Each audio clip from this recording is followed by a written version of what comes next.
Bonsoir à tous, c'est Tambour Battant consacré à mieux vivre la ville. Alors, notre premier invité est Yankel Fijalkov. Bonsoir, Yankel Fijalkov. Vous êtes sociologue et urbaniste, professeur à l'École nationale supérieure d'architecture de Paris, Paris-Val-de-Seine. Vous êtes chercheur au Centre de recherche sur l'urbain. Vous avez publié une sociologie des villes aux éditions de la Découverte, une sociologie du logement aux éditions de la Découverte, la construction des îlots insalubres, Paris 1880-1945, et puis ce livre qui vient de paraître aux éditions Créafis, Récit de la ville malade, essai de sociologie urbaine. Alors, je voudrais vous demander tout de suite, il y aurait donc un éternel récit de la ville malade. En fait, c'est la thèse de ce livre, c'est que tout le temps, les urbanistes, les observateurs de la ville disent « la ville est malade ». Et à votre avis, ce récit se transforme, mais il reste toujours avec le même indicatif. Est-ce que j'ai bien compris? Oui, tout à fait. C'est un espèce d'ostinato auquel on a droit dans la longue histoire urbaine, et c'est ce que raconte ce livre depuis le 19e siècle, mais j'aurais pu peut-être même aller avant, et qui raconte effectivement des cycles de démolition où on se dit que c'est la seule manière de corriger une ville qui va mal, et puis des cycles de regrets où on se dit, ma foi, c'était un patrimoine, il fallait le sauvegarder, il fallait le garder. Bon, et parmi les livres que vous n'avez pas cités, il y a celui qui s'appelle Dire la ville, c'est faire la ville. Et c'était un tournant pour moi parce que je m'intéressais au récit. Et le récit, il me semble, c'est quelque chose qui est fondateur et constructif du point de vue de la formation de la ville et qui met en symbiose les différents acteurs. Donc vous dites qu'au fond, il y a une répétition des narrations catastrophiques concernant la ville, et cette répétition conduit, au fond, progressivement à avoir une idée, au fond, qu'il faudrait tout le temps réparer la ville. Et vous commencez par une thèse qui est vôtre depuis longtemps, c'est la thèse, au fond, de réparer les îlots insalubres. Au 19e siècle, au début du 20e, c'est des espaces maudits, les îlots insalubres, et il y a l'idée tout le temps qu'il faut réparer ces espaces maudits, qu'il faut les transformer. Donc il y a besoin de politique urbanistique pour transformer ces îlots insalubres. Ça continue, ça ? Oui, ça continue. Alors, la grande inquiétude des îlots insalubres, c'était la santé publique. C'était des quartiers centraux de Paris qui étaient désignés comme étant des foyers de tuberculose, mais qui étaient aussi des foyers d'immigration, qui étaient des foyers de la population ouvrière. Et aujourd'hui, je me demande où sont ces îlots insalubres. Donc, ils sont peut-être dans les petites villes du périurbain. Ils sont peut-être dans les quartiers dits de la politique de la ville, mais bon, là on pourra revenir dessus.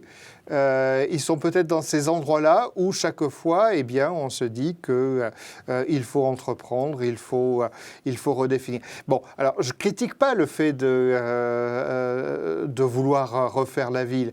Ce que je critique, c'est un petit peu la logique du script. Et c'est là où je taquine, c'est un essai, mes amis urbanistes en leur disant au fond, c'est à partir de scripts d'habitants que vous considérez un petit peu comme des pâtes à modeler que vous allez agir et agir sur la ville. Est-ce que cette action est efficace ? Est-ce qu'elle a été efficace dans le temps pour résorber les îlots insalubres ? Évidemment oui, puisqu'on en a résorbé un certain nombre. Mais quand, par exemple, dans les années 60, 70, en tout cas c'est ce que vous dites, la critique du progrès consiste à, au fond, s'interroger sur les grandes cités HLM, etc., et au fond les critiquer, est-ce que ça a eu des conséquences ? Ça a eu des conséquences fâcheuses. Par exemple, une conséquence qui s'appelait la sarcellite, qui était la fameuse maladie des grands ensembles. Donc, dans les années 62-63, un certain nombre d'articles, un grand nombre d'articles sort sur le mal des grands ensembles. Paraît-il que les femmes s'y adonnent à l'alcoolisme, à la prostitution. Paraît-il que le désespoir règne dans ces nouvelles constructions. C'est pas entièrement juste, mais ça a conduit à quelle politique ? Ça a conduit à la politique de la ville et à considérer que tous ces quartiers étaient des quartiers où il faisait mal vivre. Oui, mais du point de vue des urbanistes, qu'est-ce que ça a changé dans leur travail? Ça a changé dans leur travail qu'à partir d'un certain moment, la rénovation a été inéluctable. Et c'est bien ce qu'on a vu en 2003 avec des politiques de rénovation urbaine, comme si démolir des immeubles conduisait, impliquait la démolition ipso facto des difficultés de vivre d'une population. Mais un peu plus tard, au début des années 2000, quand on parle de perte de l'authenticité, Oui. qu'est-ce qu'on vise et qu'est-ce qu'on veut changer là encore? Alors là, je fais de longs passages là-dessus parce que ça, c'est l'autre versant. Alors qu'un premier versant était un versant très techniciste, statistique, voulant réduire les maux de la ville de cette manière, on a un autre versant qui est le versant de la romantisation de la ville.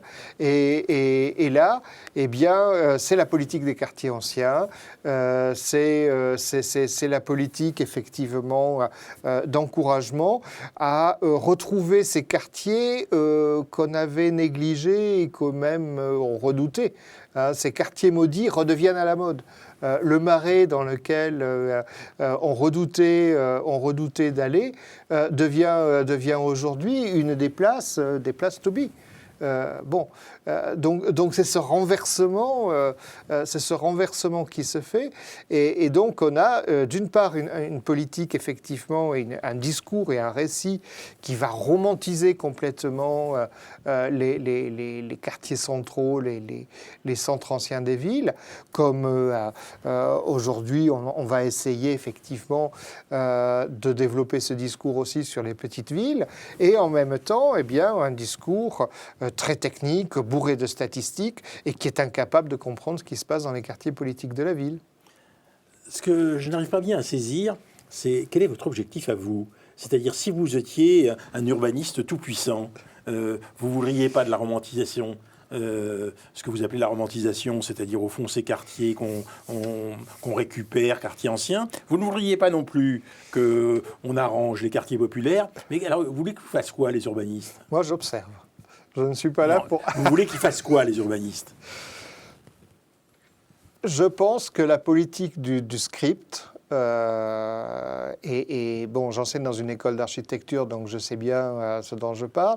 La politique du script qui est qui est de faire en sorte qu'effectivement, bon ben voilà, on va dessiner le mode de vie de l'habitant à l'avance, que ce soit le grand ensemble, que ce soit l'écoquartier, que ce soit le quartier ancien, que ce soit encore d'autres types de villes modèles, comme les smart cities ou d'autres, et que chaque fois on décide un petit peu à la place des gens.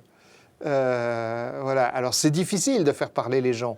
Ça, je suis bien d'accord pour le dire, et comme sociologue, je le sais bien. Mais parler à leur place... ça, ce n'est plus possible, à mon avis, et c'est un petit peu sur ça c'est dans ça que s'inscrit ce livre, finalement. Mais quand vous dites, par exemple, que vous voulez marier l'effet des sciences sociales et puis l'effet du langage des acteurs urbains, c'est très difficile, comme vous venez de le souligner. Et donc ça suppose des équipes urbanistiques extrêmement pluridisciplinaires, extrêmement actives, extrêmement souples et capables de prendre en compte le désir des citoyens. Oui, ça veut dire ça, ça veut dire être à l'écoute, ça veut dire vraiment comprendre. Même le mot habitant me semble suspect, puisque après tout, qu'est-ce qu'on fait du passant, qu'est-ce qu'on fait des gens qui viennent travailler dans ce quartier, qu'est-ce qu'on fait des gens qui n'ont pas d'inscription territoriale. Donc ça demande vraiment une compréhension de l'intérieur. Et ça, c'est pas ce que nous fournissent les statistiques, c'est pas ce que nous fournissent des outils un petit peu normalisés, comme les outils qui se sont forgés au XIXe siècle. Yankel Fijalkov, j'ai eu l'impression en vous lisant que vous vous intéressiez aux nouveaux effets de la territorialité. C'est-à-dire, au fond, en quoi le territoire et la prise en compte du territoire. Alors, quand je dis territoire, moi je pense Castex. parce que Castex est devenu l'espèce de porte-parole des territoires. Mais en quoi les effets de la territorialité sont à prendre en compte et est-ce que finalement, il n'y a pas une manière technocratique de prendre en compte les territoires? Ah non, mais absolument, mais ça c'est bien sûr. Non, mais je pense que il faut se méfier de la notion de territoire. La notion de territoire peut enfermer dans des identités. Et comme j'ai une petite casquette historique, disons, je ne suis pas historien, mais dans cet ouvrage, je fais un petit peu l'histoire aussi de cette inscription, de cette volonté des sciences sociales de territorialiser et de fixer les identités. Des ouvrages comme Retrouver la France et ses pays, la connotation est assez évidente d'un ouvrage publié en 1943. Marque bien effectivement l'idée que on se retrouve dans des identités figées. Et ces identités figées, territorialisées, on les a même dans les quartiers politiques de la ville. Pourquoi veut-on obliger ou inciter très fortement des populations à participer dans ces quartiers alors qu'elles n'ont pas choisi d'y habiter ? Elles n'ont pas choisi d'habiter, mais toujours est-il qu'elles y habitent. Et donc, si on veut qu'elles participent à l'élaboration d'éventuelles transformations, il faut bien qu'on discute avec elles qui sont sur place, non ? Non, mais je suis d'accord qu'il faut faire développer ces dispositifs de participation. Mais on a des outils, encore une fois, qui sont très limités. On a des outils où on demande à des gens, à un moment donné de leur existence, qu'est-ce qu'ils pensent de l'avenir de leur quartier, de leur immeuble, etc. Une dame que j'avais rencontrée une fois dans un immeuble où elle avait voté pour la démolition de l'immeuble et son relogement, etc. Elle avait changé d'avis 6 mois avant. J'avais le résultat de l'enquête. Je dis, madame, vous avez changé d'avis, c'est bizarre. Elle me dit, bah oui, depuis j'ai divorcé. Ah ben ça, c'est jamais pris en compte dans les... on ne peut pas prendre en compte ce genre de choses. Donc quand on fait des dispositifs de participation, on prend les habitants dans leur ensemble, et puis à un moment donné, on n'arrive pas à considérer effectivement les évolutions des uns et des autres. Alors comment dynamiser la notion de territoire sur laquelle vous vous attardez sans être dans la lignée de Paul-Henri Chambard-Delauve, puisque c'est lui que vous citez, et ses passions territoriales, dont vous vous moquez un peu en disant qu'au fond, tout ça vient de ce qu'il était pendant la guerre, enrôlé dans des colonies de vacances qui avaient quelque chose de vichiste, pour ne pas dire plus. Bon, c'était l'école d'Uriage. Mais oui, justement. Bien sûr, je visais Uriage. Voilà, non mais bon... toutes les composantes et tous les pouvoirs cherchent à s'articuler au territoire. Après 1958, je reviens sur la naissance de la politique de la ville, à mon avis, c'est 1958. 1958, un texte distribue les fonctions, avec une fonction qui est la construction des ZUP, des zones à urbanisation prioritaire. Hein, et on se souvient qu'on est à la fin de la guerre, les transformations de la République. Et donc, bon, c'est un territoire qui va être laissé au Parti communiste en gestion, les fameuses banlieues rouges. De l'autre côté, en 1958, un même texte produit en même temps le 31 décembre, c'est un texte sur la rénovation urbaine et les quartiers anciens, la transformation des quartiers anciens, qui va accompagner plus tard la loi Malraux. Donc, et on est là dans un autre type de politique qu'on va donner à notre type de pouvoir. Si je comprends bien, ce que vous stigmatisez, c'est... je stigmatise rien. Si, vous stigmatisez quelque chose. Je désigne. Qui est ce souci d'amélioration que tous les pouvoirs ont, d'amélioration sociale. Alors, je ne dirais pas que c'est un souci d'égalité, parce qu'ils disent toujours que c'est un souci d'égalité, et c'est pas vrai. Mais il y a un souci quand même d'amélioration, de faire que les choses ne soient pas aussi mauvaises qu'elles sont. Alors, vous dites qu'ils ont tort de dire que c'est une ville malade. Ils ont tort. Bon, d'accord. Mais s'ils ont tort, qu'est-ce qu'il faudrait faire ? C'est ça que c'est ça que je me suis posé à la lecture continuelle de votre livre. Tout le temps, je me disais, mais qu'est-ce qu'ils souhaitent ? Et alors là où j'ai eu une perspective extrêmement claire, c'est quand vous parlez de Lefebvre. C'est-à-dire, au fond, l'urbanisme à la Lefebvre. j'ai l'impression que l'urbanisme à la Lefebvre, c'est pas du tout une déploration de la ville malade. Hein. C'est Non. plutôt une exaltation de la ville dans sa diversité, dans sa pluralité et dans la pluralité de ses fonctions. Et c'est un espace qui soit non seulement le produit de l'économie, mais qui permette, au fond, de refléter l'ensemble de la vie sociale. Est-ce que c'est ça que vous appelez de vos voeux? Est-ce qu'on peut dire que vous vous inscrivez dans... Je pense que je m'inscris dans la continuité de Lefebvre, mais en même temps, peut-être pas dans la continuité de ses continuateurs. Expliquez-moi ça. Je pense que un certain nombre de notions et de concepts qu'il a bien saisis sur l'appropriation de l'espace, qu'il a bien saisis sur l'aliénation de la condition urbaine. La ville malade? Non, sur l'aliénation. C'est pas pareil. Ah, alors expliquez-moi la différence. Bon, l'aliénation, pour aller très vite, c'est métro, boulot, dodo, et c'est effectivement l'ensemble... Métro, boulot, dodo, c'est la ville malade quand même, non? C'est la difficulté de d'articuler les différentes parties de la vie quotidienne. C'est le fait de ne pas avoir d'emprise sur l'espace. C'est le fait d'être dans un espace abstrait, dans une incapacité à vivre dans cet espace. Voilà. Donc ça c'est l'aliénation, et je pense que Henri Lefebvre, je m'intéresse bien aussi aux endroits où vivent les sociologues. Je pense que quand il parle les sociologues urbains, je pense qu'il parle quand il parle des villes, il parle des villes qu'ils vivent.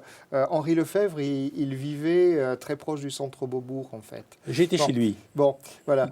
J'en ai un souvenir très précis. Voilà, d'accord. Donc je pense qu'il parlait de cette ville. Et de cette ville qui était en train d'émerger, effectivement, qui était le centre Beaubourg, cette place. Non, mais surtout le centre Beaubourg comme rencontre comme lieu de couches sociales extrêmement différentes, et je dirais comme véritable pluralisme social à l'œuvre. Voilà. Je crois que c'est ça qu'il touchait. Oui, il se sentait concerné par cette diversité sociale qui était là, et par cette créativité qu'il y avait à divers niveaux de la société. Oui, bien sûr. Et c'était tout le contraire du script habitant. C'était tout le contraire du script habitant, et c'était tout le contraire de l'injonction à la participation, ou la participation obligée. C'était quelque chose de beaucoup plus ouvert, et qu'on a perdu de vue. Toujours est-il que la vision de cette ville malade a conduit un certain nombre de gens à aller vers les pavillons, et vous citez le travail de Nicole Aumont, je crois, oui. À propos des pavillonnaires.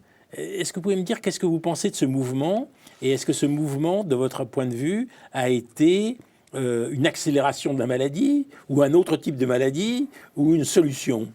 Ça a été les pavillonnaires. Bon, moi je connais bien Nicole Aumont, puisqu'elle a créé le centre de recherche sur l'habitat que je co-dirige aujourd'hui. Nicole Aumont est allée complètement à contre-courant de ce qui était à la mode à l'époque, c'est-à-dire le logement collectif. Et avec l'appui d'Henri Lefebvre, ces recherches ont montré que non, il y avait une appropriation de l'espace, il y avait une légitimité à vivre dans ces pavillons qui n'étaient pas des œuvres architecturales, qui n'étaient pas forcément non plus ce mode de vie petit bourgeois que dénonçait l'élite intellectuelle. Et que c'était quelque chose qu'il fallait intégrer, qu'il fallait comprendre, et qu'il fallait intégrer dans la réflexion urbanistique. Est-ce que ce n'est pas un risque d'enfermement pour ceux qui vont dans ces pavillons, et en conséquence un refus de la mixité sociale ? Je crois pas qu'ils en sont là. Je pense qu'effectivement l'individualisme. Oui, je sais, l'individualisme, le PAC, c'est aussi. Bon, je pense aussi que on a une vision très caricaturale de ce monde pavillonnaire. Il y a le monde pavillonnaire, effectivement. Je n'y vis pas, je le reconnais. Oui, voilà. Mais moi je vis en appartement. Voilà, mais moi non plus. Mais ce monde pavillonnaire qui peut effectivement être issu des métropoles et de la fuite des métropoles, qui peut être le cas de ménages à revenus moyens, mais qui peut être aussi, par exemple, des gens qui vont fuir, et ça c'est ce qu'on a vu aussi dans le phénomène des Gilets jaunes, qui ont fui les petites villes anciennes et les petites villes moyennes pour aller effectivement aussi vers ces territoires périurbains. Ils ne fuyaient pas forcément, à mon avis, la mixité sociale. Ce qu'ils cherchent, c'est au fond à contrôler leur environnement. C'est à maîtriser leur environnement. Donc ils vont le faire par tous les moyens de maîtriser cet environnement. Ils vont le faire avec des gadgets de télésurveillance. Ils vont le faire en s'éloignant. Ils vont le faire en clôturant leur jardin. Ils vont le faire de cette manière, en contrôlant les fréquentations scolaires de leurs enfants, etc., etc. Alors voilà Figeľkov, partisan du... Parce qu'excusez-moi, mais quand on vous lit, on se demande ce que vous pensez. Vous ne pouvez pas faire que seulement une description. Vous voilà partisan, donc, du pavillon, de la vidéosurveillance, du contrôle de l'école dans laquelle vont les enfants, etc. Franchement, c'est pas un avenir radieux, de mon point de vue, dans la mesure où, justement, il passe à côté complètement des avantages de la mixité sociale, c'est-à-dire d'un brassage social de toute la société qui permettent effectivement qu'on se connaisse et au fond qu'on apprenne de l'autre qu'il est vraiment autre. Moi, je vois pas positivement la notion de mixité sociale non plus. Ah bon, expliquez-moi ça. Alors expliquez-moi ça. La notion de mixité sociale, ça suppose des catégories fixées à l'avance. Des catégories fixées à l'avance, des identités figées à l'avance. Et en fait, c'est encore une notion technocratique. À mon avis, la mixité sociale, ben voilà, on va mettre à 30% d'ouvriers, 30% de cadres sub, etc. De votre point de vue, la mixité sociale, forcément, ça se chiffre. Bien entendu. Les gestionnaires de logements sociaux pratiquent ça. Non, mais ça peut se penser indépendamment des chiffres. Ça peut se penser, mais c'est comme ça que se pense l'urbanisme, malheureusement. C'est comme ça que se pense l'urbanisme. Alors que la mixité sociale telle que l'a pensée, par exemple, Fourier, à partir des N qualités, je ne sais plus combien il avait trouvé de qualités de l'être humain, 80 ou 76, je ne me souviens plus, qui se combinent les unes les autres et qui font qu'effectivement, je peux avoir une accointance avec mon voisin parce qu'il joue de la guitare et moi aussi. Bon, ça, c'est quelque chose qui avait été pensé par Fourier et qui certainement a été pensé aussi par Henri Lefebvre, mais qui n'est plus pensé aujourd'hui dans l'ordre technocratique dans lequel on est et dans le décor qu'on nous aménage. Ce qui m'a beaucoup séduit dans votre livre, c'est le refus de la culpabilisation. Quand vous expliquez qu'au fond, il y a une certaine culpabilisation de la ville, avec par exemple la morale écologique, il faut absolument qu'il y ait du vert, il faut absolument qu'il y ait des arbres, etc. Ça, j'ai trouvé ça très intéressant. Aussi, ce mouvement contre la gentrification, il faudrait surtout refuser la gentrification parce que c'est des bourgeois entre bourgeois, et la gentrification transformerait les territoires. Mais attention, parce qu'en face, qu'est-ce que c'est en face de la gentrification? C'est le peuple. Et qu'est-ce que c'est que cette idéologie du peuple? On ne sait pas très bien ce que c'est que le peuple. Voilà. Et donc, c'est très flou. Voilà. Et là, j'ai trouvé que votre analyse est vraiment très, très pertinente, très intéressante. Mais expliquez-moi, qui est derrière cette culpabilisation de la ville? Cette culpabilisation de la ville, d'abord, elle fait fonctionner vraiment la ville. J'ai l'impression que le moteur de la ville malade, c'est effectivement la culpabilisation. Et on voit d'ailleurs, après notre crise sanitaire, qu'on est là en se disant « Mon Dieu, on a mal fait, où est la voie rédemptrice comment on va pouvoir aller au-delà de toutes les fautes que nous avons faites ?» Bon, alors cette idée de culpabilité, oui, c'est très fort. C'est par exemple, alors j'ai fait plusieurs enquêtes sur les questions de consommation énergétique, et c'est ces personnes qui se chauffent à 21 degrés et qui vous mentent en vous disant qu'elle se chauffe à 19 degrés. Vous mettez des capteurs, vous pratiquez d'autres enquêtes, etc. Et vous trouvez que finalement, l'idéal des technocrates de l'ADEME, etc., est battu complètement en brèche par la réalité. Et même mieux, on rénove leurs appartements, et quand on rénove les appartements des gens, ils se chauffent encore plus, avec des températures encore plus élevées. C'est ce qu'ils appellent l'effet rebond. Bon. Vous me permettez de les comprendre? Parce que moi, je pense que moi qui vis dans du logement social, vivre à 19 degrés, c'est extrêmement difficile. Bien sûr. Et je préférerais vivre à 21 degrés pour ma part. Bien sûr. Et je pense qu'en fait, c'est là qu'on a une opposition et que peut-être il faudrait qu'on en sorte. C'est qu'on est gouverné par la santé publique, qu'il faudrait peut-être aborder le bien-être plutôt que la santé publique. C'est-à-dire la santé publique, le début du récit de la ville malade, c'est le récit de l'hygiénisme, c'est-à-dire la santé des populations considérées en masse. C'est du biopouvoir, comme aurait dit Foucault. Mais en fait, l'intérêt aujourd'hui, ce serait d'aller vers du bien-être, c'est-à-dire... Alors justement, bien-être contre santé publique, on arrive à la fin de votre livre, le dernier chapitre. Je dois dire que ça m'a beaucoup intéressé. C'est en fait les conditions dans lesquelles l'épidémie a conduit les pouvoirs publics à vivre et à promouvoir la santé contre le bien-être, c'est-à-dire contre les rapports sociaux. Un peu comme s'ils ne savaient pas qu'un certain Karl Marx avait dit que l'essence humaine, c'était l'ensemble des rapports sociaux. Et qu'est-ce qu'on a fait, par exemple, dans les EHPAD? On a enfermé les gens en les empêchant, ces vieux qui sont dans les EHPAD, de voir qui que ce soit.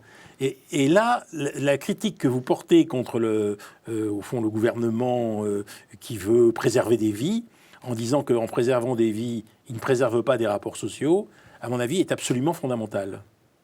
Merci. Je ne sais pas qu'est-ce que je peux rajouter dessus. Non, parce que si vous voulez, il y a ça. Et puis ensuite, on est passé de cette époque dirigiste à une époque aujourd'hui, à une stratégie qui est une autre stratégie qui est la stratégie de la santé à la carte. La santé à la carte, c'est effectivement que chacun gère plus ou moins ses vaccinations, ses trajets à l'extérieur, son port du masque ou non, etc., etc.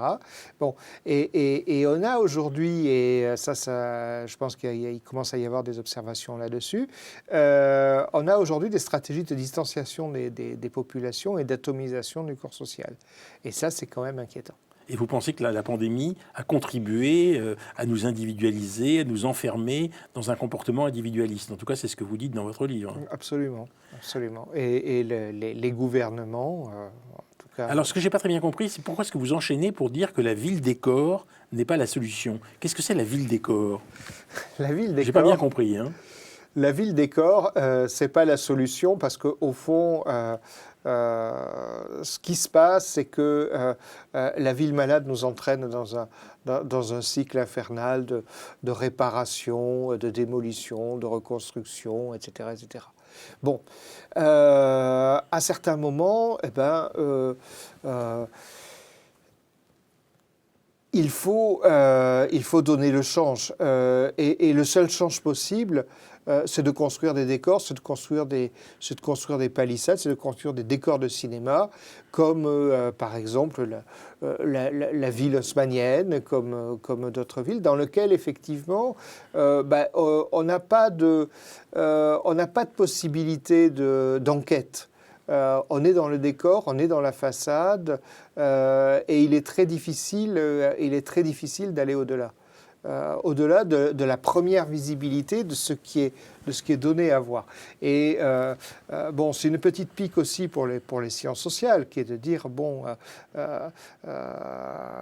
crevons le décor, arrêtons de nous fonder sur les catégories déjà constituées par nos gouvernants et essayons de développer autre chose et d'observer ce qui se passe vraiment.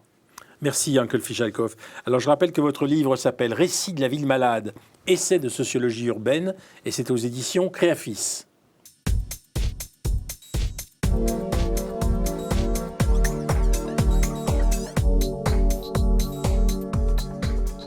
Mieux vivre la ville, deuxième partie, sur le grill Lise Bourdeau-Lepage. Bonsoir Lise Bourdeau-Lepage, vous êtes professeure de géographie à l'université Jean Moulin Lyon 3, docteur en économie, spécialiste de la métropolisation.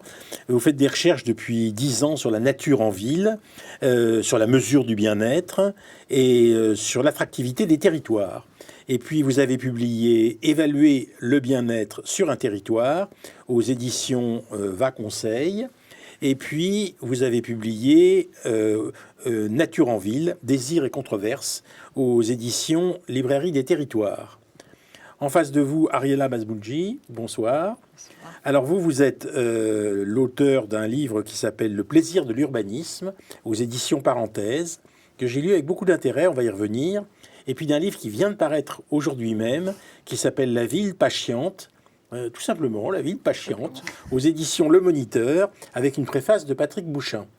Alors, et on peut dire que vous êtes architecte urbaniste, et surtout que vous avez eu le Grand Prix de l'urbanisme, ce qui n'est pas rien.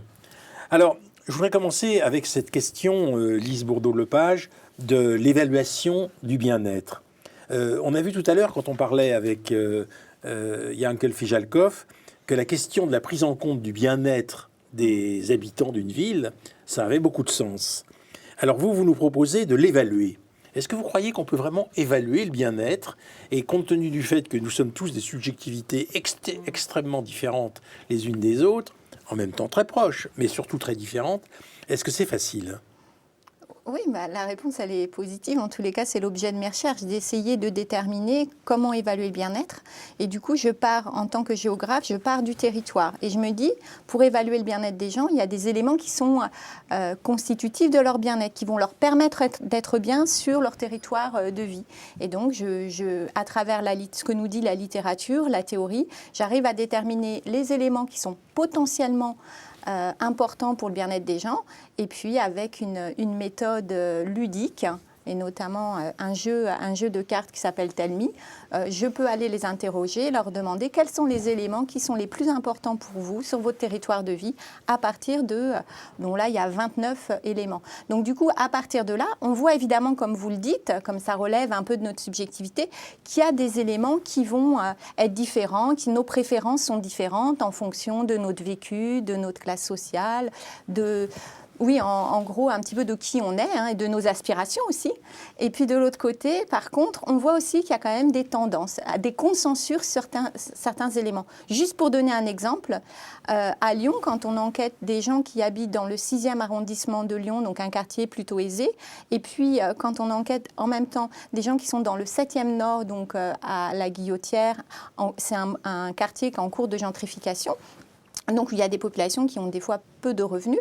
On s'aperçoit que l'ensemble de ces personnes considèrent qu'un des éléments les plus importants pour leur bien-être, c'est un environnement sain et sans nuisance.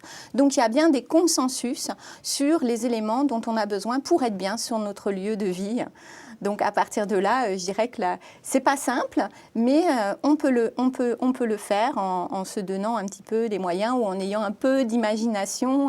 Et l'avantage aussi, c'est que ça permet de lire aussi les attentes des citadins, de mieux comprendre comment la ville se fait, et de l'autre côté, de se dire finalement, en termes de politique publique, on porte un nouveau regard sur les territoires urbains. Voilà un petit peu l'enjeu de mes recherches. Ariela Mazboulji, vous ne croyez pas beaucoup à cette question d'évaluation? Oui, mais peut-être parce que je ne connais pas assez tes travaux.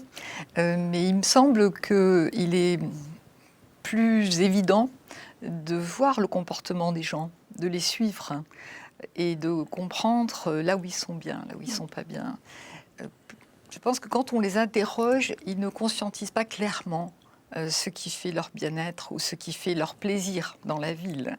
Alors on va y venir, parce que la question du plaisir, la question du plaisir est très forte chez vous, donc on va revenir à la question du plaisir. Mais avant, est-ce que au fond, ce qui plaît à tous les gens, c'est pas d'abord d'avoir du vert, donc un peu d'écologie dans la ville, un peu d'arbres, d'endroits pour se promener, et puis avec ces thèmes tellement caressés par les politiques, de la sécurité, Est-ce qu'avec ça, on n'a pas ce qui revient absolument de façon itérative chez la plupart des citoyens? Je ne sais pas si c'est aussi simple que ça. Non, mais c'est sûrement très compliqué, voilà, mais finalement, quand on fait la synthèse, est-ce qu'on n'arrive pas à ça? Non, pas exactement. En tous les cas,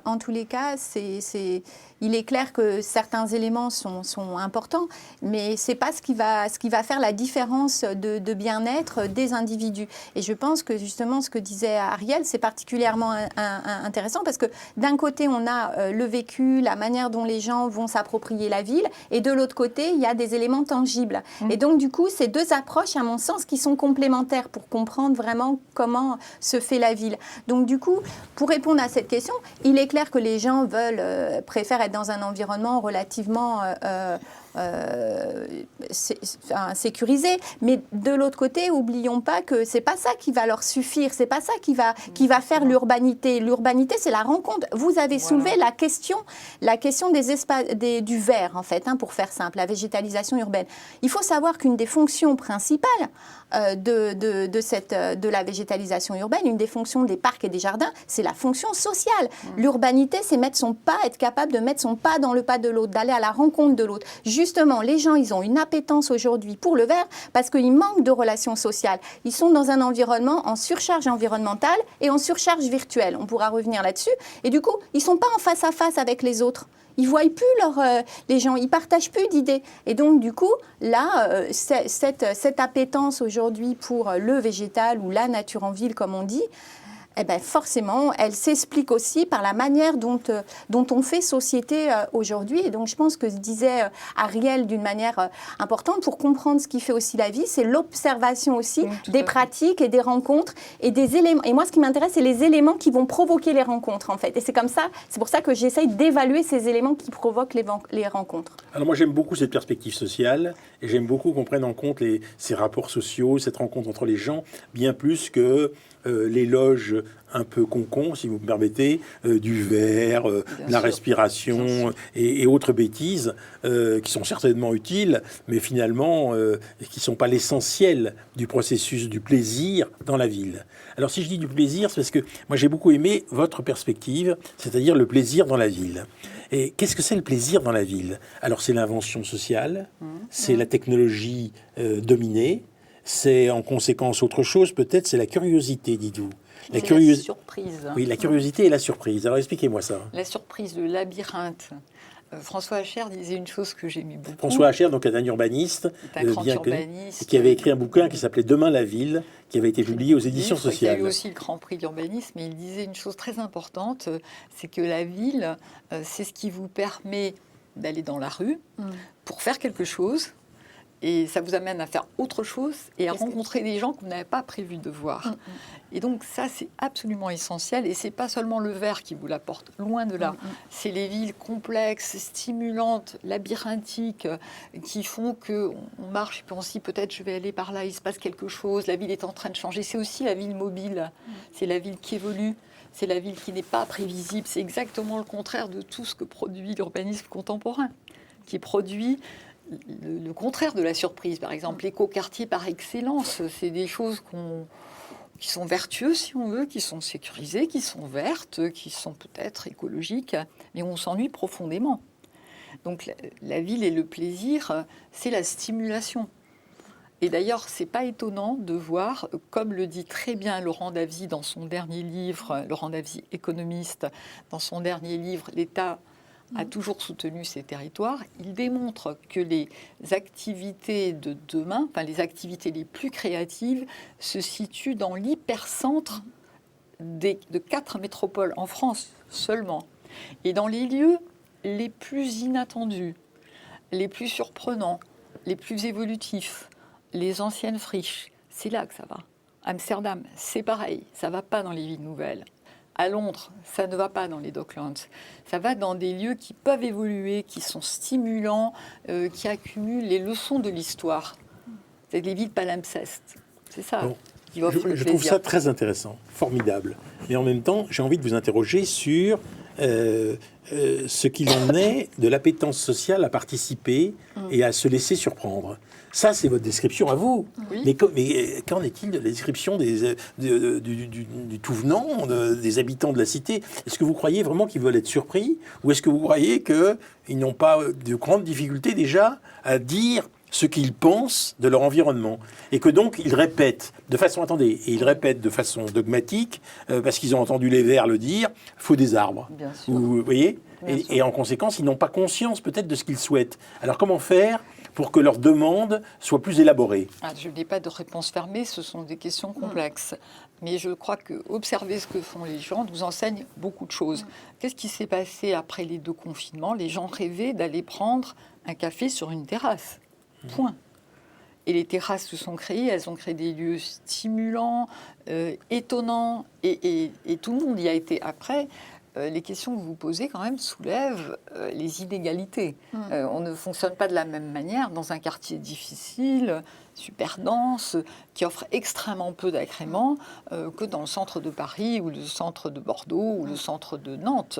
Donc c'est difficile de répondre de façon très simple. Mais je crois que ce que disent les gens, en effet, répètent beaucoup ce qu'ils lisent dans les journaux ou ce qu'ils ont entendu par les politiques. Et c'est pas...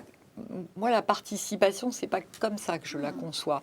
Je trouve que c'est très complexe de faire participer les habitants. D'abord, en général, pour avoir travaillé sur les grands ensembles de Marseille, j'ai la certitude que les gens qui viennent dans les séances de participation sont les routiers de la participation. Sont ceux qui savent parler et qui arrivent avec des discours tout faits. On a beaucoup de mal à toucher les enfants, les adolescents ou les gens qui sont moins à l'aise à l'oral.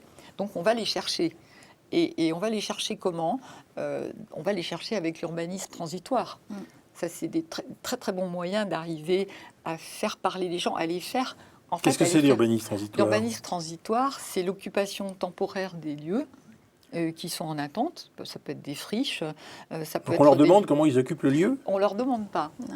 On leur organise des événements, on leur procure des possibilités de rencontres, on leur fait des spectacles et ils passent par une case participation dans des jeux qui sont très inventifs, et beaucoup d'équipes qui mènent des opérations d'urbanisme transitoire ont inventé cette manière d'échanger avec les gens de manière ludique et où ils s'expriment pas au premier degré, mais au deuxième ou au troisième. Et surtout, ils occupent les lieux. On voit comment ils les occupent. On voit par exemple comment, dans des lieux aménagés de manière transitoire, on va avoir un problème de non-cohabitation entre les bandes de jeunes garçons et les autres. Et donc, comment on gère ces conflits? C'est extrêmement intéressant parce que c'est un mode de participation qui est infiniment plus efficace que de poser la question aux gens. Et c'est ainsi qu'ils coproduisent. Et pourquoi je dis urbanisme transitoire et pas éphémère? Parce que c'est supposé préparer l'urbanisme de demain. Ce qui s'est passé aux Grands Voisins à Paris a été absolument fascinant.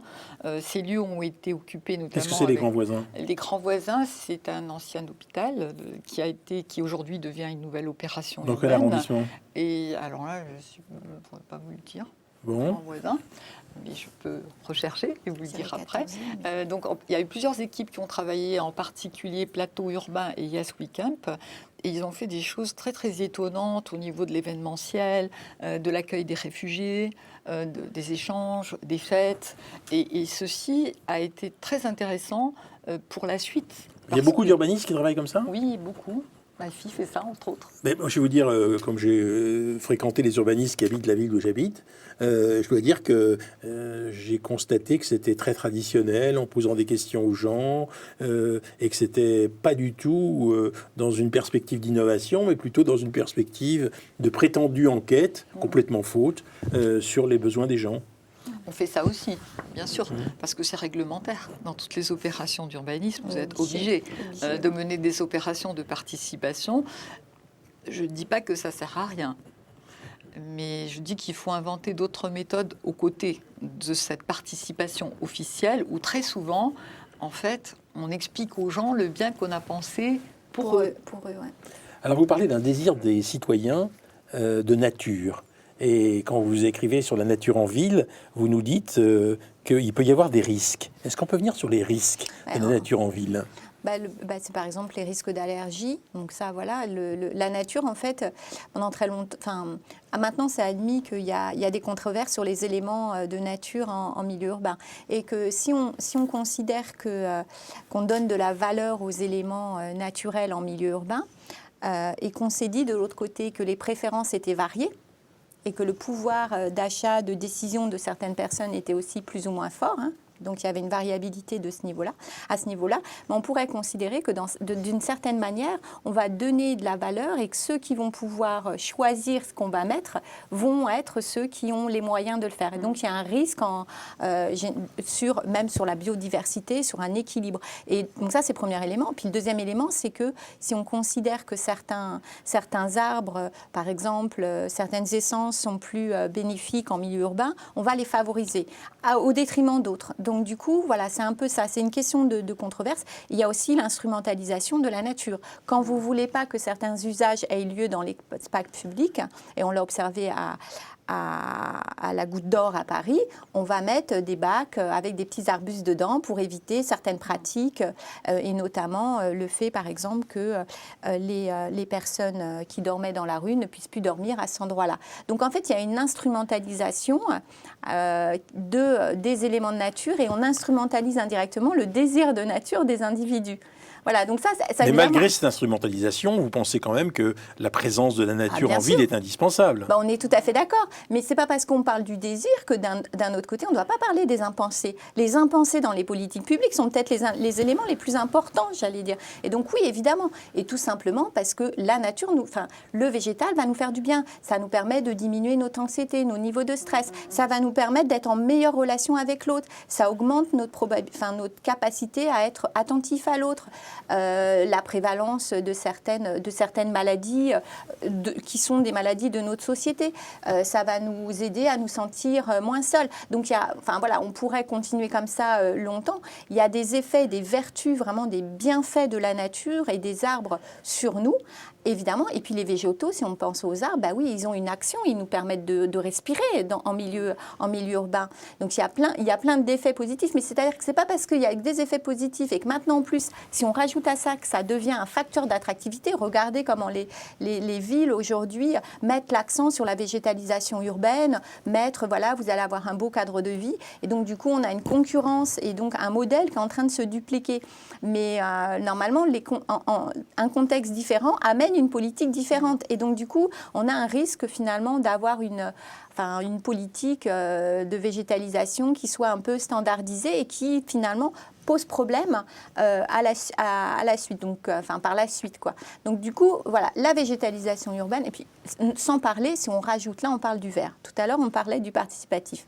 Alors, si on rajoute la végétalisation urbaine participative, et bien là, on s'aperçoit que ce n'est pas si évident que ça comme politique à mener. Et qu'on va voir émerger sa végétalisation urbaine participative dans certains quartiers très particuliers et pas dans d'autres. Et que donc, ça va renforcer d'une certaine manière... Vous voulez dire dans les quartiers privilégiés ? Oui, certains quartiers ou en cours de gentrification. On a observé ça, donc c'est ma doctorante Amélie Deschamps qui finit sa thèse là-dessus, à Lille, à Lyon et à Paris dans le 13e arrondissement, qui a étudié ça. Et on s'aperçoit que ça, d'une certaine manière, ça reproduit des inégalités de végétaux, de l'élément végétal dans l'espace urbain. Donc du coup, il y a ça. Et puis aussi, on peut peut-être... Ça, c'est encore des choses à creuser, se dire que finalement, cette politique, c'est pas si évident de la mener sur le long terme et que les fameux discrets, ceux qui prennent jamais la parole, moi, ce que j'appelle les discrets, finalement, eux, ils vont pas avoir le courage, l'envie ou même se donner les moyens, finalement, de dire je vais pouvoir remplir ce questionnaire pour pouvoir exploiter un pied d'arbre. Il y a un frein qui est réel pour eux. Et donc, du coup, les discrets, on les met encore de côté. C'est ça. Donc là, on est parti sur les inégalités socio-spatiales, vous avez compris. Mais les discrets sont encore plus ignorés dans les territoires oubliés. Alors, vous aimez bien parler des territoires oubliés, Arella Masmoudji. Oui, tout à fait, mais je voulais un peu réagir sur la nature en ville et les risques. D'abord, la nature en ville, c'est pas nouveau. Quand même, Central Park, l'exemple de Central Park est fabuleux. Il faut voir aussi que la nature en ville, ça valorise ce qu'il y a autour. Puis ce sont des espaces de calme. Et on a vu aussi avec le confinement Pourquoi à quel vous point... citez Central Park et pas le Champ de Mars ? Parce que Central Park a joué un rôle absolument déterminant sur la valorisation de New York et des terrains autour. C'est peut-être bien sûr Champ de Mars aussi, mais, oui. mais je pense que le Central Park est peut-être quand même l'opération phare. Ça fait plus partie du mythe des urbanistes que le Champ de Mars, d'accord. Pas seulement, et des habitants aussi. Ouais, en tout cas, c'est pas une histoire nouvelle, et on a vu avec le confinement à quel point c'était important d'avoir des espaces devant chez soi. Par exemple, le parc de la nouvelle opération de Batignolles, réalisé par Jacqueline aussi, a été surchargé. En même temps, elle avait pensé d'ouvrir à tous les usages sans faire participer les gens, mais chacun a trouvé sa place. Et c'est ça qui est extraordinaire. Du coup, il est surchargé parce qu'il n'y en a pas assez. Donc, penser le vert en ville, c'est très important. Et alors, le risque que je voulais citer est grave, c'est-à-dire les politiques écologistes, au sens strict du terme, c'est-à-dire prenant juste l'environnement et pas le social, peuvent aller jusqu'à refuser de construire en ville et du logement en ville. Et par exemple, à Lille, il y a une opération à côté de Rallille où il était prévu un quartier mixte avec de grands espaces verts et des espaces de friches culturelles. Les écologistes veulent qu'on ne construise pas et qu'on mette les pauvres à perpète. Et ce risque existe partout. Aujourd'hui, on dit construire, c'est de la bétonisation. Mais enfin, il faut bien loger les gens. Et ça peut rentrer en contradiction. Voilà. Sinon, sur mes territoires oubliés, oui, j'ai osé appeler les territoires éloignés des métropoles territoires oubliés. Certes, ils ne sont pas oubliés par l'État. Et Davzy l'explique très clairement. Absolument pas. Mais ils sont oubliés du marché. Donc, par personne, en fait, ils ont plus d'équipements que les urbains, mais au kilomètre carré, non. Donc, il y a une différence entre justice et inégalité territoriale. Alors, ces territoires sont très importants pour le pays. D'une part parce que ce sont les territoires ruraux, parce que c'est l'agriculture qu'on a quand même besoin de se nourrir, qu'on a besoin aussi de biodiversité, qu'on a besoin de ne pas continuer à miter ce territoire français qui est terriblement mité parce qu'on pense qu'on a de la place. On peut s'étaler, il n'y a pas de problème. Contrairement à nos amis allemands ou néerlandais, ou même les Anglais qui ont arrêté de miter depuis un petit moment. Et donc, comment réfléchir à ces territoires pour que finalement leurs habitants aient le plaisir d'habiter ce territoire, qu'ils puissent travailler à distance, qu'ils puissent avoir des nouvelles centralités. Par exemple, la politique de l'État avec les 1000 cafés me paraît extraordinaire, parce qu'on peut imaginer que chaque village utilise l'église. L'église est vendue à 1 €. On y fait un coworking, on développe un café, une place publique, et il y a plein de gens qui peuvent habiter à la campagne et être des urbains. C'est tout à fait possible. En même temps, je trouve que ça nous enseigne beaucoup de choses. Moi, j'ai observé ce que faisaient les urbanistes dans ces territoires, c'est fascinant. Alors, ils ont l'art de la lenteur, parce qu'ils vont travailler sur ce territoire, commencer à réhabiliter un bâtiment ancien, et ils avancent au coup par coup avec les possibilités financières de la commune, la population s'en empare, on voit les usages qui peuvent arriver, c'est long et c'est lent. Ou alors, on réhabilite 3 maisons, et puis on va en construire 3 autres. Et c'est tout un laboratoire de cette politique durable que les ministres veulent développer sans comprendre ce qu'il y a derrière. Parce que c'est très compliqué de réhabiliter. Donc il y a tous ces savoir-faire qui sont en train de s'inventer sur ces territoires et qui pourraient servir les métropoles, qui pourraient servir les villes. Parce que, à mon sens, c'est comme ça qu'il faut faire la ville. C'est-à-dire qu'il faut tricoter la ville. Il faut la faire par acupuncture plus que par grandes opérations urbaines. Et je pense que c'est un magnifique laboratoire, mes territoires oubliés. Et justement, alors, pour que ce laboratoire fonctionne de bonne façon, est-ce que vous ne croyez pas qu'on est en face d'une réalité tellement complexe que ça suppose une connaissance non seulement des sciences sociales, mais aussi une connaissance des conditions dans lesquelles l'urbanisme peut peser sur les conditions de vie, qui est pas souvent obtenue, et en conséquence, on est dans la réalité en face de quelque chose qui ne prend pas la mesure de cette complexité. Oui, vous avez raison. En même temps, moi, ce que j'ai pu observer, travaillant sur le projet urbain depuis la nuit des temps, c'est que les territoires ne bougent pas sans des élus moteurs qui n'ont pas peur et qui sont inventifs. Je n'ai vu aucun exemple dans le monde. J'ai beaucoup analysé les pays européens de façon assez concrète. Moi, je regarde, je ne suis pas une chercheuse, je fais des études et j'observe ce que font les villes. C'est toujours porté par des élus conscients. Alors, d'abord, il y a des élus métropolitains qui ont compris qu'il faut une solidarité avec les campagnes et qui mène des opérations de réciprocité. Par exemple, Johanna Roland, maire de Nantes, présidente de la métropole, travaille avec son territoire rural, participe à développer la culture bio et à trouver des corrélations, pas des corrélations, mais des complémentarités en faisant en sorte que les écoles du territoire ne servent que du bio. Et donc là, on voit cette complicité économique, parce qu'on oublie que l'agriculture, c'est une économie. Très souvent, on dit l'activité économique et l'agriculture, une économie. Et donc, et aussi la manière dont ces élus pensent leur territoire à grande échelle, évitent l'étalement urbain, polarisent la construction en greffe de village. Et là, si vous me permettez, en tant qu'ancien fonctionnaire de l'État, je me suis toujours permis d'attaquer l'État. Vous savez que l'État dit aujourd'hui qu'il faut économiser les territoires, zéro artificialisation nette, etc. Sauf que on continue à permettre les centres commerciaux périphériques. Enfin, on commence à être un peu plus sévère, mais tout juste. Et ça tue les villages. Bien sûr. La deuxième chose, c'est que vous avez... Et ça tue l'image de la ville. Et ça tue Ah bah l'image oui, de la ville. ça tue mais tout, quoi. Les villages ne peuvent pas survivre, c'est Bien impossible. sûr, bien sûr. L'autre chose, c'est que vous avez un dispositif pour aider les gens à construire qui s'appelle le prêt à taux zéro. Le prêt à taux zéro se réalise très strictement dans des lotissements périphériques à perpète qui fabriquent de l'étalement urbain et qui fabriquent de la misère urbaine parce que les gens se trouvent loin de tout, etc., etc. Et donc, l'État est contradictoire. Et il est important que les élus éclairés puissent faire remonter ça à l'État. Il faut arrêter. Il faut que... Moi, j'avais proposé à la ministre de faire en sorte que les prêts à taux zéro soient centrés strictement sur la réhabilitation. Qu'on pourrait sauver les villages. Mais tout à fait. Pour Ça, sauver c'est les vraiment, villages. c'est une absurdité. Donc, vous voyez, quoi. on a, c'est très complexe, vous avez raison. Mais en même temps, on a besoin de tout le monde. On a besoin de ces jeunes urbanistes qui ont beaucoup été dans le monde rural et qui inventent des choses magnifiques, des architectures superbes, des espaces publics magnifiques, qui font de la ville productive à la campagne. On a besoin des élus. On a besoin d'un État qui écoute. L'État écoute, hein, l'État évolue. Mais il faut vraiment aider l'État à sortir de ces mots d'ordre, donc des grands mots d'ordre qui finissent par ne plus avoir du sens, et comprendre réellement sur le terrain comment ça se passe et comment on peut aider ces innovations à devenir l'ordinaire de la ville. Mais au fond, Lise Bourdelot-Montagne, quand vous dites que vous évaluez le bien-être, est-ce que vous avez l'impression qu'il y a plus de bien-être dans, disons, une petite ville que dans une conurbation gigantesque?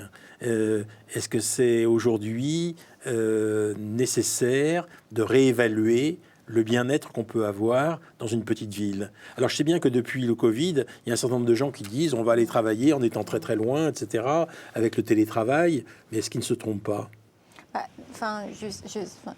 Ce que je veux dire, c'est que entre une grande ville et petite ville, on voit déjà que ça va dépendre des aspirations des gens. Donc leur niveau de bien-être, il va dépendre aussi de qui ils sont. Donc ça, c'est... Et nous, par exemple, dans mes travaux, je suis capable de projeter les préférences d'un individu. Donnez-moi vos préférences, les éléments qui sont indispensables pour vous, et je vous dirai où aller vivre, en quelque sorte. Et donc, si on a fait ça, les résultats pour le 6e et le 7e, on s'aperçoit qu'ils devraient être à la montagne, où il y a beaucoup d'aménités naturelles, où il y a des logements de grande surface, etc. Voilà, donc on s'aperçoit. Et surtout pas, typiquement, forcément dans les centres-villes. Parce que ça, c'est si on évalue en fait un peu le niveau de bien-être. Après, le niveau de bien-être déclaré avec des éléments qui sont objectivés. Mais ensuite, vous avez un niveau de bien-être qu'on dit objectif, donc normatif. Quels sont les éléments indispensables au bien-être des gens? Et donc là, on utilise la théorie de Sen et on voit qu'on a plusieurs dimensions. Expliquez ce que c'est que la théorie de Sen. Alors, c'est en fait le travail qu'il a fait sur le bien-être et essayer de voir quelles sont les dimensions. Il y a plusieurs dimensions dans le bien-être qui sont nécessaires pour les gens. Et donc, on a, évidemment, ça va dépendre de notre matrice de moralité, de valeurs. Ça va dépendre de nos opportunités, donc ce que je peux être, ce que je peux faire, de ma liberté de choix et de mon vécu. Donc, si on prend ces 4 dimensions. Donc, la dimension moralité-valeur, on ne peut pas l'étalonner sur un territoire. Et si on regarde, en fait, avec ces 3 dimensions qu'on a dit, donc les opportunités, la liberté de choix et le vécu des gens, et qu'on regarde là en tant qu'économiste les indicateurs statistiques qui sont territoriaux, qui nous permettent de voir où est le niveau de bien-être le plus élevé, ben là, ce n'est pas si évident. Dans les centres-villes ou dans les grandes villes, on a des zones de mal-être. Et elles sont liées, en fait, tout simplement à la liberté de choix des gens, la discrimination de certains quartiers. Donc, vous voyez, la question du bien-être, en fait, elle est assez ardue. Ça dépend de l'approche que vous adoptez. Si vous voulez vraiment regarder les inégalités, j'allais dire, il faut utiliser le bien-être normatif. Hein. Et par contre, pour répondre à votre dernière question sur les petites villes, il est vrai que finalement, la crise sanitaire, et c'est ce que montre l'enquête que j'ai menée auprès de 11 000 Français, qui est représentative des niveaux de vie, enfin des niveaux de diplôme, on va dire, genre, âge et région de résidence, eh bien, on s'aperçoit que sur ces 11 000 personnes, finalement, il y a comme un électrochoc, une révélation du fait que les éléments naturels sont importants pour eux, pour leur bien-être. À tel point que 69% des Français considèrent que la période qu'on a traversée devrait changer notre manière de prendre en compte l'environnement et de le préserver. Et donc 69%, c'est beaucoup. Et après, si on regarde sur des enquêtes à l'international, et je finirai avec ça, rassurez-vous, on s'aperçoit qu'ils considèrent que dans le plan de relance, des actions en faveur de 62% des Français considèrent des actions en faveur de l'environnement et de la préservation de l'environnement sont tout à fait légitimes. C'est à cette question-là. Donc, est-ce que tout le monde va s'en aller dans les petites villes ? Ceux qui, c'est pas possible pour tout le monde. Hein, voilà. 30% des Français sont potentiellement télétravailleurs. Les 70 autres, qu'est-ce qu'on en fait ? Il ne faut pas les oublier. Merci à toutes les deux. Alors, je rappelle que Lise Bourdeau-Lepage est l'auteur de La nature en ville et d'évaluer le bien-être sur les territoires, et que Ariela Masboungui est l'auteur du plaisir de l'urbanisme et de la ville pas chiante. À vous écouter, on a compris que la ville n'était pas chiante. J'espère. Merci beaucoup.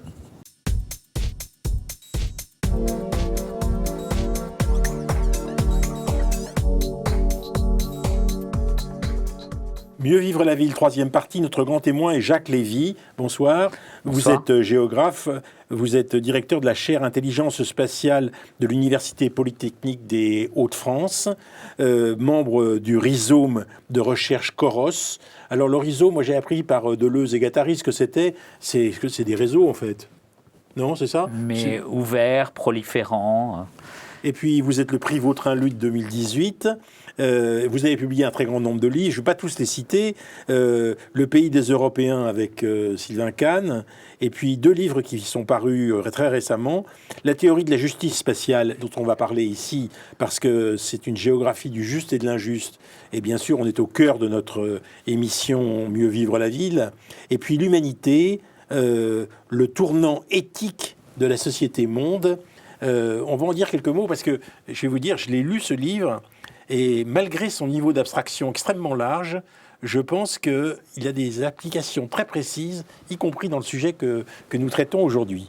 Alors, je voudrais d'abord vous entendre sur la ville malade. Yankel Fijalkov a insisté là-dessus, vous êtes notre grand témoin. Et vous êtes d'accord avec cette perspective du récit qui, tout le temps, évoque la ville malade ? Oui, ce que Yankel Fijalkov a dit, c'est que malade devait être mis entre guillemets, d'une certaine façon. C'est-à-dire, lui, il ne dit pas que la ville est malade. Il dit qu'il y a des gens qui disent qu'elle est malade.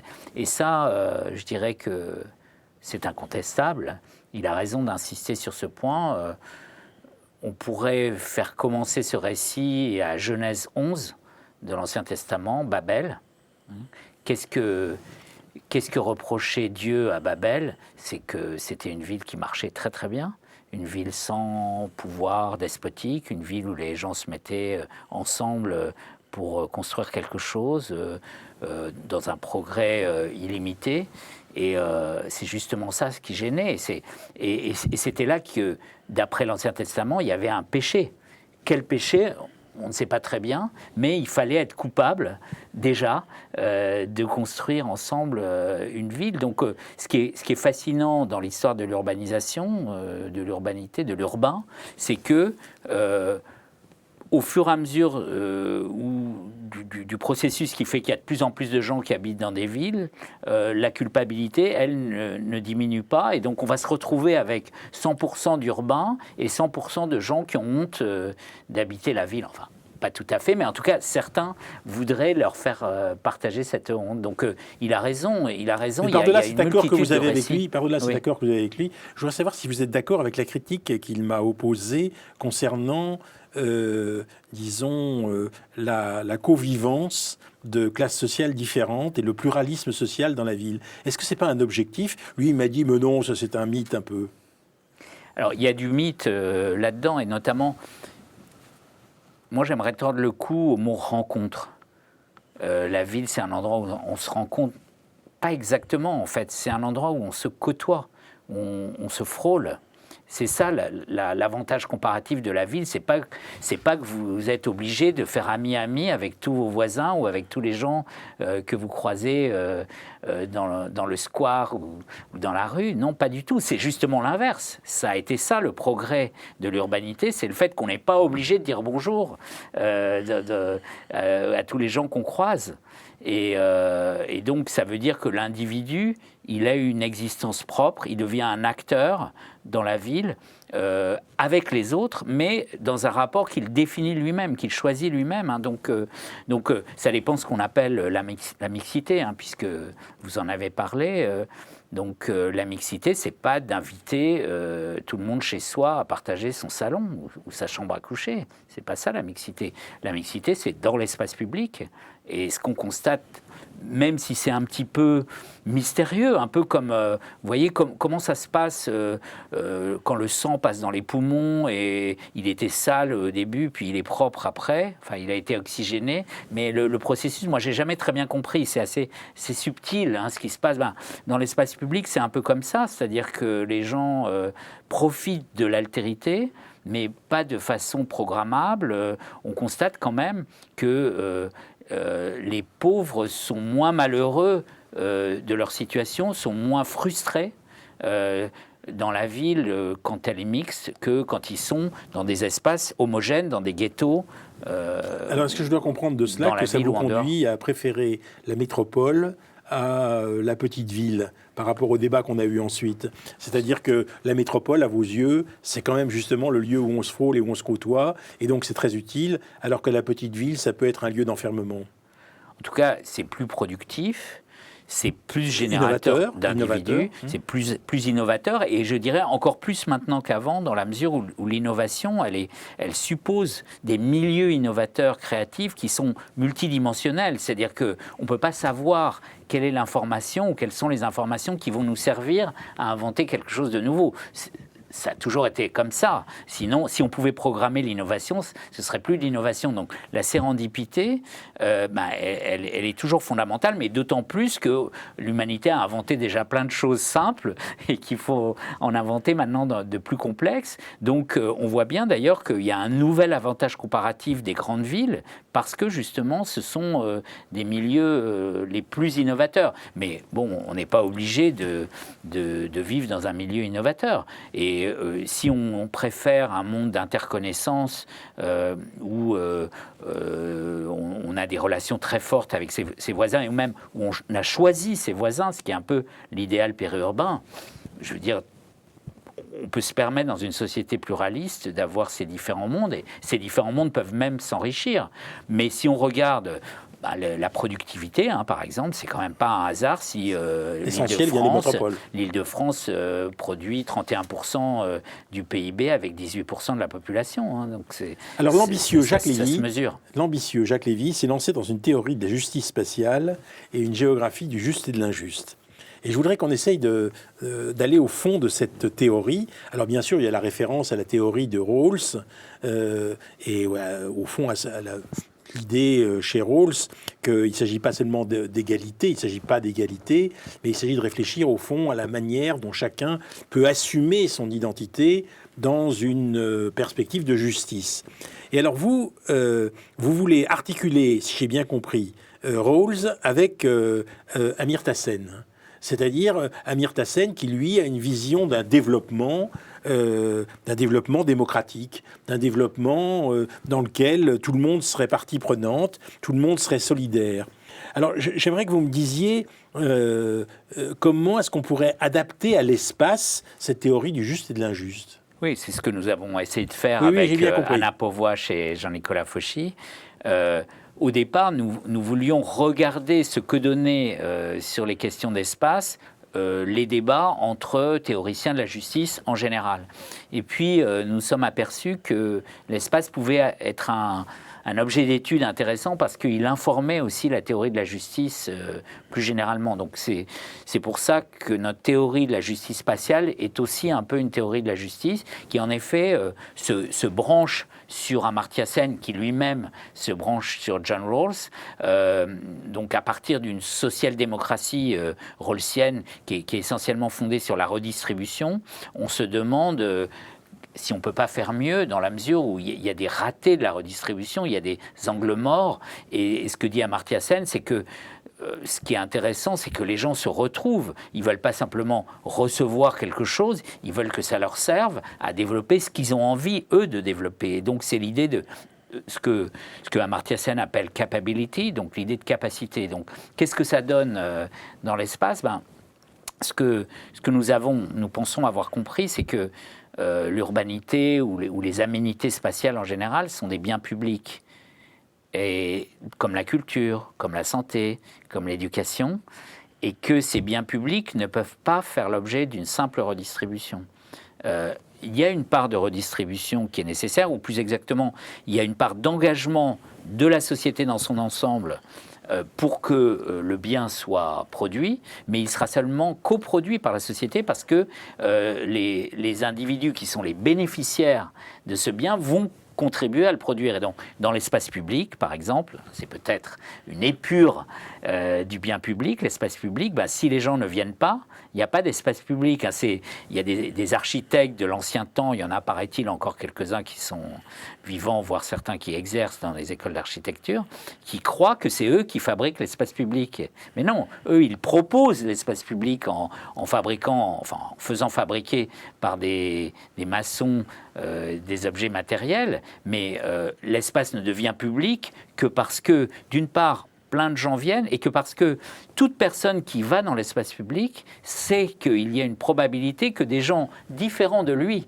viennent dans l'espace public. Donc il pourrait avoir la tentation de ne pas y aller à cause de ça. S'il y va quand même, alors il y a des chances que cet espace devienne public. Alors concrètement, par exemple, la répartition spatiale des services publics, c'est une question absolument décisive. Or, évidemment, dans les petites villes, et là je vais me faire l'interprète absolument en désaccord total avec lui, de Monsieur Giuli, qui dit très clairement que, bien sûr, on n'a jamais joué les petites villes, on n'a jamais joué les espaces ruraux, et donc on n'a pas investi l'espace public là-dedans, et en conséquence, on n'a pas donné la possibilité de services publics suffisants, d'où les gilets jaunes, d'où une situation pré-révolutionnaire. Alors, bon, ça me paraît absurde, évidemment, mais en même temps, j'aimerais vous entendre sur cette question de la répartition spatiale, parce que la répartition spatiale des services publics, c'est une des questions qui nous permet de gérer l'espace public. Bien sûr. Ce que Rawls appelle les biens premiers, eh bien, en fait partie une distribution minimale, équitable de choses dont on a absolument besoin. Simplement, il y a eu beaucoup d'approximations sur la mesure de cette distribution. Il y a quand même beaucoup de choses. C'est le mérite de l'État-providence français, notamment dans un territoire qui est très inégalement peuplé, avec des zones très vides, en fait, où, malgré tout, il y a une très bonne qualité de présence de l'État. Et donc, j'ai eu l'occasion de l'étudier un peu plus précisément à propos de l'école, puisque nous avons eu un projet de recherche, le Rhizome Koros, où nous analysions les endroits les moins urbains et les plus éloignés des villes. Et nous avons donc mesuré spécifiquement ces zones-là, dans la région Grand Est, et nous avons remarqué, et même au niveau national, et nous avons remarqué qu'il n'y a aucun effet sur la performance scolaire. Donc peut-être que les élèves de ces zones-là sont tellement brillants que même sans école et sans professeur, ils arrivent à être aussi bons que les autres. Non, en fait, il y a même des taux d'encadrement, un coût par élève qui est plus élevé que la moyenne, ce qui n'est pas du tout choquant d'ailleurs. Mais en tout cas, on ne peut absolument pas parler à propos de l'école de territoires abandonnés. En revanche, il y a bien un problème dans ces territoires. C'est que d'une certaine façon, là je caricature un peu mon propos, les jeunes, les enfants qui naissent là sont un peu les otages de leurs parents. Parce que, est-ce qu'eux, ils ont demandé à être à 100 km du premier cinéma, à 100 km de la première bibliothèque? Est-ce qu'ils ont demandé à ne pas pouvoir voir leurs copains le mercredi parce qu'il faut faire 15 km et qu'ils n'ont pas forcément de mobilette pour y aller?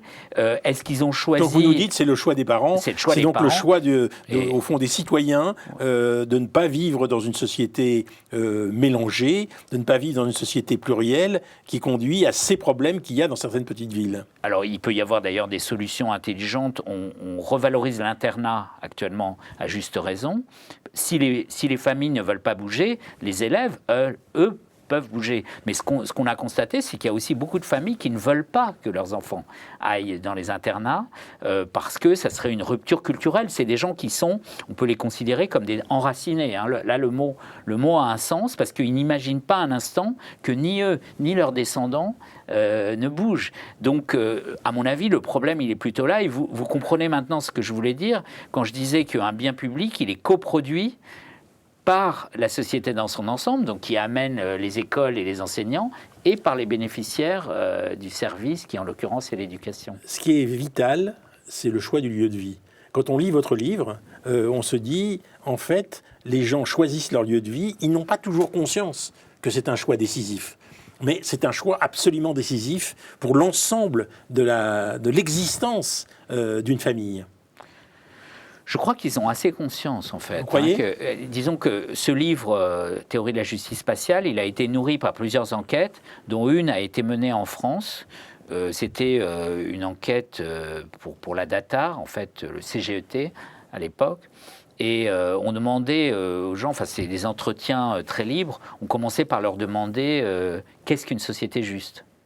Et ils avaient des réponses vraiment très très précises. On avait l'impression, alors qu'on ne les avait pas prévenus qu'on leur parlerait de ça, on voyait qu'ils y avaient réfléchi. Hein, et donc, ne sous-estimons pas de ce point de vue-là les citoyens ordinaires. Et par ailleurs, on voyait que c'était des fins stratèges de leur propre habitat, de leur propre habité. C'est-à-dire qu'ils connaissaient très bien le prix des choses. Par exemple, il y avait je me souviens d'un couple qui habitait dans le périurbain tourangeau, et la dame qu'on avait interrogée, elle nous a dit, oui, on sait que à coût égal, à budget égal, on pouvait soit être locataire dans le centre de Tours, soit être propriétaire dans le périurbain. Et donc, pour un certain nombre de raisons, nous avons fait ce choix d'être plutôt dans le périurbain. Donc, on avait l'impression de personnes qui connaissaient à la fois leurs possibilités et leurs limites, qui avaient des objectifs aussi à l'échelle de leur vie. Hein. Donc, l'habiter, c'est un choix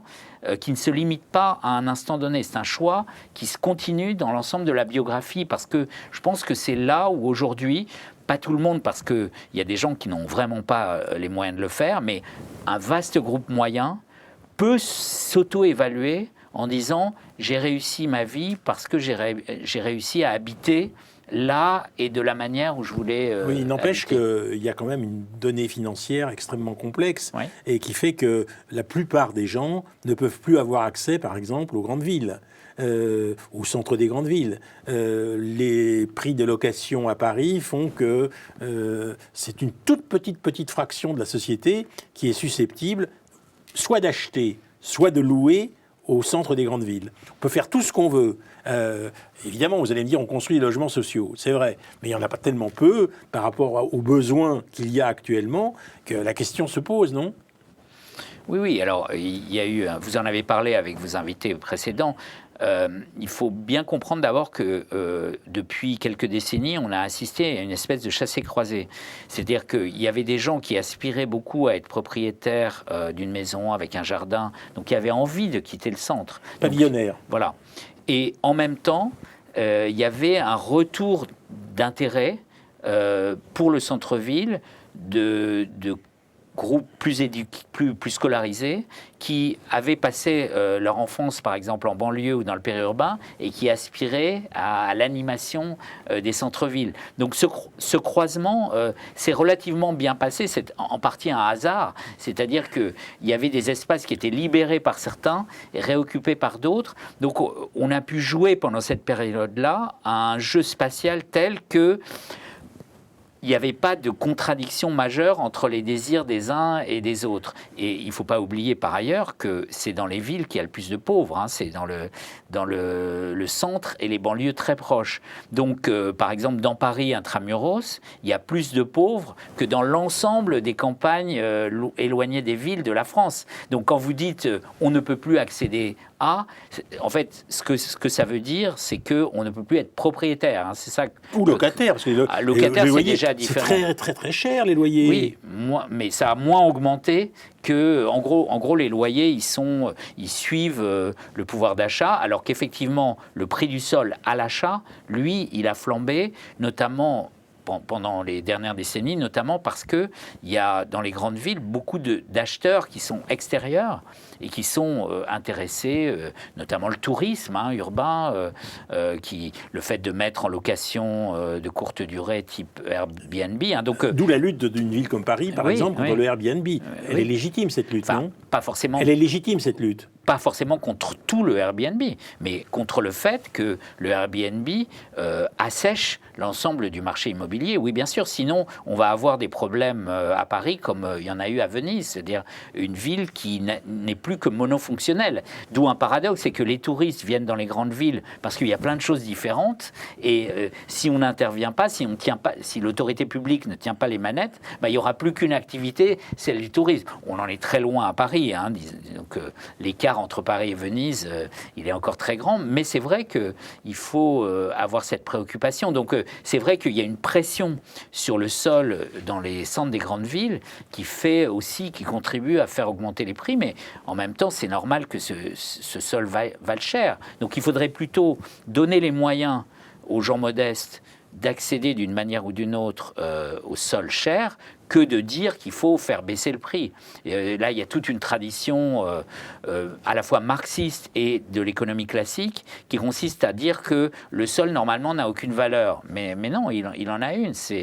Il est produit par l'ensemble de la ville, en fait. C'est là le problème, c'est que ce sont des acteurs privés qui captent une valeur qui a été produite par l'ensemble des urbains. Donc là, il est logique d'intervenir, mais il y a plusieurs manières. Par exemple, on pourrait avoir une politique sociale du logement qui ne soit pas une politique du logement social. Si vous voulez, un peu comme ça se fait en Suède ou à Singapour, c'est-à-dire qu'on donne les moyens à n'importe qui d'accéder à tous les logements. C'est ce qui n'est pas la chose qu'on a faite en France et dans d'autres pays, qui a eu pour résultat de créer des ghettos. Parce qu'en fait, on a construit des logements avec l'idée d'en faire en masse, donc dans des endroits qu'on choisissait parce que le prix du sol était déjà le plus faible, donc des endroits déjà dévalorisés. Et donc, finalement, on a réuni des gens au départ un peu différenciés, des groupes sociaux différenciés, mais comme l'aménité du lieu était faible, ceux qui ont pu partir sont partis, il n'est plus resté que les plus pauvres. Donc il faut aussi tirer les leçons de cet épisode de l'après-guerre qui n'a pas donné que de bons résultats, qui a créé une concentration de pauvres, de violence, de pauvreté, de violence, d'échecs scolaires, et malheureusement avec la complicité de la plupart des élus, qu'ils soient de gauche ou de droite, c'est-à-dire que les communistes ou les socialistes voulaient garder leur clientèle de pauvres, alors que les bourgeois étaient contents de s'en débarrasser, la droite était contente de s'en débarrasser. Donc le résultat était une augmentation des disparités, alors qu'on peut quand même peut-être imaginer autre chose, mais pour ça il faudrait un gouvernement métropolitain dans les villes, ce qui commence à se faire, mais par exemple pas du tout en Île-de-France. Alors justement, de votre point de vue, le gouvernement de la ville de Paris, pour rester sur la ville de Paris, est-ce qu'il est légitime du point de vue de la justice, ou bien est-ce qu'il est un peu utopique, avec d'une part la construction de ces logements sociaux, c'est indéniable, mais en même temps ils sont relativement minoritaires et dans une situation un peu difficile, parce que tout le monde n'y a pas accès, et il y a une compétition pour y avoir accès. Et d'autre part, alors vous disiez que c'est l'endroit où il y a le plus de pauvres de toute la conurbation. Moi, j'aimerais avoir des chiffres qui prouvent que vous avez raison, parce que je reste sceptique en pensant qu'en dehors des logements sociaux, il n'y a pas de possibilité pour des gens qui ne sont pas pauvres, mais qui ont un niveau moyen de s'établir à Paris. Oui, de s'établir. Mais en fait, c'est un phénomène classique d'ailleurs dans toute l'histoire des villes, c'est-à-dire que la ville produit de la richesse, attire un certain nombre de gens qui ont un un pouvoir, un capital social élevé, mais elle attire aussi les très pauvres qui profitent des opportunités de la ville, parfois des miettes de la production urbaine, mais aussi plus généralement des occasions que donne la ville de progresser. Donc il y a beaucoup de ce qu'on appelle de logements sociaux de fait dans les villes, donc qui ne sont pas des logements sociaux, mais qui sont des logements souvent de mauvaise qualité. Et donc les très pauvres arrivent mieux à la fois à s'y loger et à avoir des activités qui leur font espérer de sortir de leurs conditions. C'est pour ça que beaucoup de migrants ne veulent pas quitter les grandes villes. En fait, alors qu'il y a beaucoup de logements vacants dans les petites villes ou dans les campagnes, mais eux, ils pensent que là, ils vont stagner. En fait, ils ne vont pas pouvoir produire la moindre mobilité sociale. Et ils ont raison. De votre point de vue. Peut-être qu'il faudrait leur donner tort, c'est-à-dire justement en mettant le paquet dans ces endroits où ils pourraient, s'il y avait de la formation, il y a des choses sûrement à faire, mais en tout cas, ils n'ont pas complètement tort de penser cela. Donc c'est pour ça que, peut-être vous ne les voyez pas, mais il y a beaucoup de pauvres. Et dans tous les centres des grandes villes, hein, la grande alliance des démocrates aux États-Unis, hein, c'est l'alliance des gens cultivés, scolarisés, à haut niveau de diplôme, et des gens les plus pauvres qui habitent dans les centres-villes. Hein. C'est ça qui fait que, par exemple, à New York ou à Washington, vous avez des scores de plus de 80% pour les démocrates. C'est cette alliance-là. Donc s'il n'y avait pas de pauvres, ça ne suffirait pas. J'ai beaucoup apprécié dans votre livre cette idée de l'exposition à l'altérité des choses. Et je voudrais vous entendre là-dessus parce que ça me paraît une des idées centrales du livre, cette idée que, au fond, quand on est exposé à l'altérité des choses, tout est possible. Et je vais rejoindre quelque chose qui était dit tout à l'heure par Ariela Masbungi sur se faire surprendre par la ville, qu'elle disait un petit peu dans la foulée de ce que faisait François Hacher. Est-ce que c'est pas finalement une des idées fondamentales que vous avez sur l'avenir des villes? Oui, l'altérité des choses et l'altérité des gens, bien sûr, mais toutes les altérités, en même temps, comme on le disait tout à l'heure, ça fait peur. C'est-à-dire qu'en fait, si on veut profiter de l'altérité extérieure, de l'environnement, il faut être suffisamment solide dans sa propre identité. C'est ce qu'on appelle alter-identité, c'est-à-dire qu'il y a des identités, c'est aussi ce que Ricoeur, quand Ricoeur opposait identité et ipséité. Hein, donc, si on veut avoir une identité non bloquée, ouverte sur le mouvement, il faut avoir une ipséité assez solide. Et je pense que c'est le drame, par exemple, des Gilets jaunes. C'est des gens qui n'ont pas confiance en eux-mêmes, qui se voient à tort ou à raison, parfois plus à tort qu'à raison comme des perdants, mais le fait de se voir comme un perdant entraîne souvent le fait de le devenir. Donc effectivement, c'est tout ce que nous appelons, alors ce que j'ai appelé dans l'autre livre, L'humanité un commencement, la notion de capital de stock et de capital de flux. Le fait de se penser en mouvement dans un monde en mouvement, c'est peut-être ça qui fait le vrai clivage aujourd'hui. Hein. Les républicains qui votent Trump ou les Gilets jaunes sont des gens qui pensent que ce n'est pas une bonne chose de mettre en jeu sa propre identité parce que c'est tout ce qu'ils ont, pensent-ils, et que si finalement ils la mettaient en jeu, ce qu'ils deviendraient ensuite leur ferait penser qu'ils n'ont rien gagné puisque c'est plus la même personne qui est devenue celle qu'elle est devenue. Donc il ne faut pas s'accrocher de façon mécanique à son identité et il faut savoir s'ouvrir à une altérité qui vous permet d'acquérir une identité qui se transforme. Oui, c'est ça, mais en même temps, ce qu'il faut reconnaître, c'est qu'il faut des capacités pour se mettre en mouvement. Ce n'est pas juste une injonction, ça ne sert à rien de dire aux gens qui se sentent trop faibles, mettez-vous en mouvement. C'est ce qui est critiqué par certains, parfois à juste raison, mais en même temps, ça donne un peu un programme, notamment en matière d'éducation. C'est qu'est-ce que doit faire la société avec ces jeunes habitants, ceux qui entrent en société, c'est leur donner un socle suffisant pour qu'ils puissent ensuite se sentir à l'aise dans un monde en mouvement et qu'ils aient même du plaisir à se changer eux-mêmes. Ceux qui accèdent à ça disent aux autres, mais vous serez plus heureux que si vous êtes en bougeant, en n'étant jamais le même que ce que vous étiez, que le type de bonheur que vous pouvez avoir en défendant bec et ongle votre identité de départ.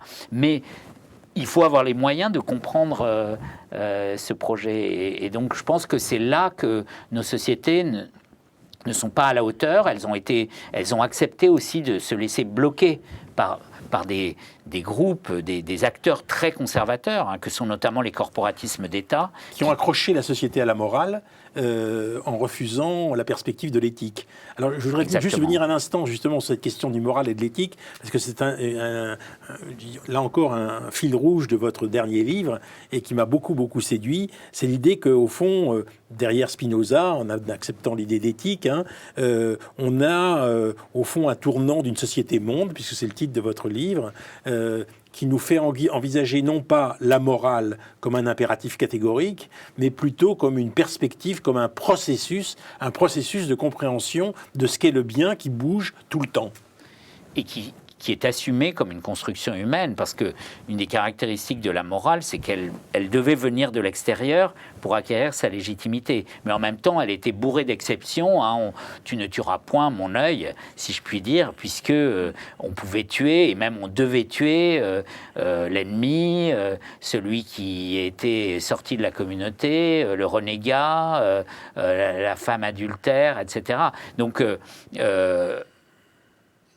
cette universalité ne pouvait pas exister. En fait, elle était affirmée, affichée dans la morale, mais en fait, elle n'existait pas parce qu'on était dans des sociétés communautaires. Et pourquoi il y a un rapport avec la mondialisation, c'est que l'éthique, c'est l'universel, et l'univers, maintenant, on l'a, c'est le monde, pendant longtemps, on vivait dans de petits mondes, et dès que on était confronté aux autres petits mondes, on n'appliquait plus les mêmes règles. Maintenant, ça devient de plus en plus difficile, et moi, ça me frappe, par exemple, que le monde entier discute du blasphème. Donc, on n'est pas tous d'accord, c'est clair, nous, les citoyens du monde, sur le blasphème, mais on parle tous de la même chose, et ça, c'est quelque chose de complètement nouveau. Merci Jacques Lévy. Alors je rappelle que vous êtes l'auteur de 2 livres tout à fait stimulants. La théorie de la justice spatiale, géographie du juste et de l'injuste, chez Odile Jacob. Et puis ce livre nouveau, L'humanité, un commencement, le tournant éthique de la société monde, où vous soulignez ce passage donc de la morale à l'éthique, avec ce que ça signifie de votre point de vue. Voilà, maintenant fermez votre télévision et puis prenez un de ces livres, ou plutôt réfléchissez à votre environnement, à ce qui vous touche, à ce qui vous concerne autour de vous, et vous vous poserez la question de savoir si cet environnement peut être modifié, doit être modifié, ou si finalement ce qu'il faut modifier, c'est pas la manière dont vous vivez cet environnement. Bon courage.